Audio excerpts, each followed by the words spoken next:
In the summer of his first year in office, Barack Obama outlined a new vision for the Middle East.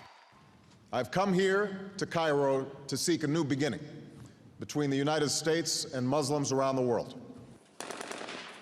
Then the U.S. was already embroiled in conflicts in two Muslim countries, Iraq and Afghanistan. In 2010, Obama doubled down in Afghanistan, sending in 30,000 more U.S. troops. They were supposed to leave by 2014. In Iraq, U.S. troops left in 2011 after the U.S. failed to reach a status of forces agreement with the Iraqi government. Soon after, the Daesh terror group began to take hold in Iraq and expand into Syria. 2011's Arab Spring pushed from power the longtime leaders of Tunisia, Egypt, Libya, and Yemen. A revolution in Syria was unsuccessful, sparking a brutal civil war. As casualties mounted, President Obama issued a warning to Syrian President Bashar Assad in what many saw as a possible turning point. We have been very clear to the Assad regime, but also to other players on the ground, that a red line for us is we start seeing a whole bunch of chemical weapons moving around or being utilized. That would change my calculus.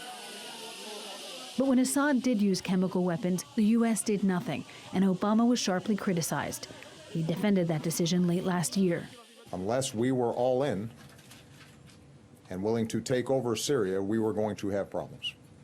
And that everything else was tempting because we wanted to do something and it sounded like the right thing to do, but it was going to be impossible to do this on the cheap.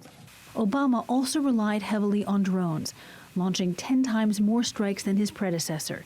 In 2016, he issued an executive order to make the attacks more transparent and to try to minimize civilian casualties. He has been labeled a reluctant warrior, but there's no way of knowing if another president would have made different choices. The Syrian revolution, what happened in Egypt, what happened in Libya, the continuing turmoil in Afghanistan.